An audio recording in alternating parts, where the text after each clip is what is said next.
করবেন। তারপরে হচ্ছে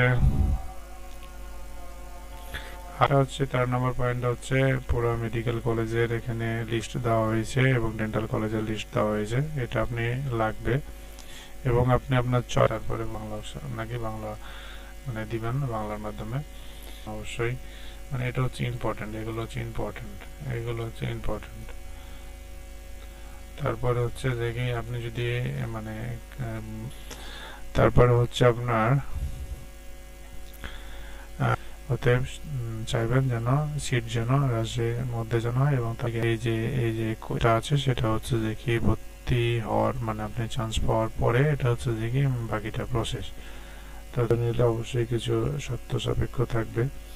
ধন্যবাদ সবাই, বিষয়টা হচ্ছে যে কি ভালোভাবে পড়ে তারপরে অ্যাপ্লিকেশন পূরণ করবেন। ধন্যবাদ। আসসালামু আলাইকুম।